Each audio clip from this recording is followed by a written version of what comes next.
Cela ne se voit pas, mais toutes ces tresses ont été réalisées à partir de déchets de bananes recyclées.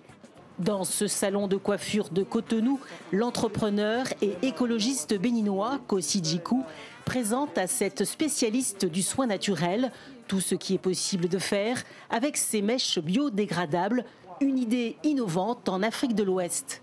Nous, nos clients, comme pour nos produits, sont intéressés par le côté biologique, le côté naturel. Donc forcément des mèches qui sont naturelles, qui sont fabriquées et qui après peuvent se désintégrer dans la nature.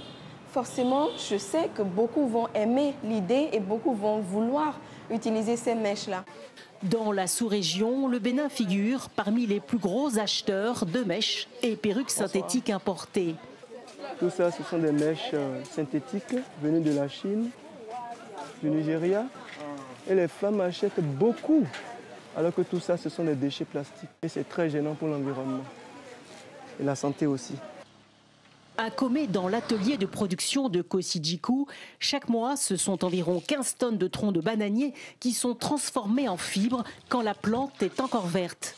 À part ce que nous utilisons de nos productions, au niveau des producteurs, au niveau des coopératives, nous leur rachetons le tronc de bananier qui voit son niveau de revenu élevé parce que désormais, il ne s'agira plus seulement du régime de bananes. Nous avons des commandes qui viennent d'un peu partout, mais il nous faut des matériels, il nous faut des machines pour jouer sur la production, mais aussi sur la qualité de la production.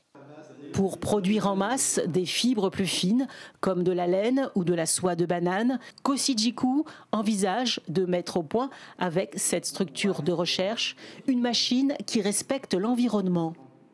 On ne va pas forcément inventer la roue, parce que si on regarde un peu sur Internet, il y a beaucoup de choses qui se font déjà.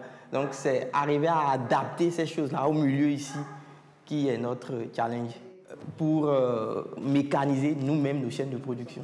Dans des pays comme l'Ouganda ou le Cameroun, les fibres de banane sont à la source d'une nouvelle économie circulaire, mais là aussi peu mécanisée.